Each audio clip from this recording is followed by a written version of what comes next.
Hi எல்லோரும் எப்படி இருக்கீங்க?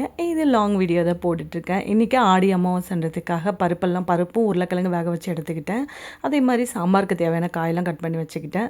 மசால் வடை செய்யலான்ட்டு அதுவும் பருப்பு ஊற போட்டுட்டு சக்கரை பொங்கலுக்கும் கொஞ்சம் பச்சரிசியும் சிறுபருப்பும் ஊற வச்சுருந்தேன். ஒரு பக்கம் ரைஸ் வந்துக்கிட்டே இருந்தது.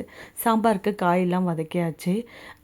ஒரு பக்கம் பார்த்திங்கன்னா சக்கரை பொங்கலுக்கு வந்து பாலும் தண்ணியும் மிக்ஸ் பண்ணி ஊற்றி தான் அதுவும் விசில் விட்டுட்டேன். இது பார்த்திங்கன்னா பட்டாணி உருளைக்கிழங்கு பொரியல், கொஞ்சம் சோம்பு, கடலைப்பருப்பு, உளுத்தம்பருப்பு, கடுகு போட்டாச்சு.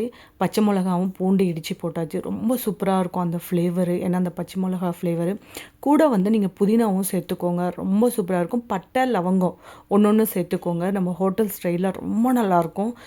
தக்காளி போட்டு அதுவும் ஒரு பக்கம் வதக்கிட்டே இருந்தது. சாம்பார் ஒரு பக்கம் கொதிச்சிட்டு இருந்தது. உருளைக்கிழங்கு கட் பண்ணி போட்டேன்.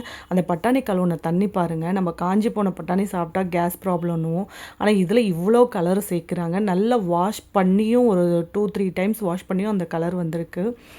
முடிஞ்சது பார்த்திங்கன்னா சக்கரை பொங்கலும் பட்டாணி உருளைக்கிழங்கு மட்டும் முடிஞ்சது. சாம்பாரும் முடிஞ்சது, ரைஸும் முடிஞ்சது. இது பார்த்திங்கன்னா மசால் வடை செய்யலான்னு சொல்லிட்டு காஞ்ச மிளகாவும், சோம்பு, பூண்டு, ஒரு பட்டை, லவங்கம் எல்லாத்தையும் அரைச்சிக்கிட்டோம். பருப்போடு சேர்த்து சூப்பராக அரைப்பட்டுருச்சு கொரன்னுட்டு. அது கூட பார்த்திங்கன்னா நிறைய கொத்தமல்லி, புதினா சேர்த்து நீங்கள் மசால் வடை செஞ்சு பாருங்கள். அவ்வளோ வாசமாக இருக்கும். அதுக்கு தேவையான வெங்காயம்லாம் போட்டு ஜம்முன்னு எல்லா வேலையும் முடிச்சாச்சு. இது லாஸ்ட்டாக ஃபைனலாக பார்த்திங்கன்னா சாம்பார் இறக்கியாச்சு. பட்டாணி உருளைக்கிழங்கும் இறக்கி வச்சாச்சு. ஒரு பக்கம் சக்கரை பொங்கல் ரெடி ஆகிடுச்சு. சூப்பராக வந்திருந்தது சக்கரை பொங்கல். வடை சாமி இதை எங்கள் மாமனாருக்கும் நாத்தனாருக்கும் வச்சு சூப்பராக ஜம்முன்னு கும்பிட்டாச்சு. அவங்களுக்கு கண்டிப்பாக இந்த வீடியோ பிடிக்கும்னு நினைக்கிறேன்.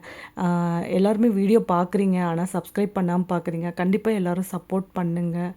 ஓகே ஃப்ரெண்ட்ஸ், பாய்.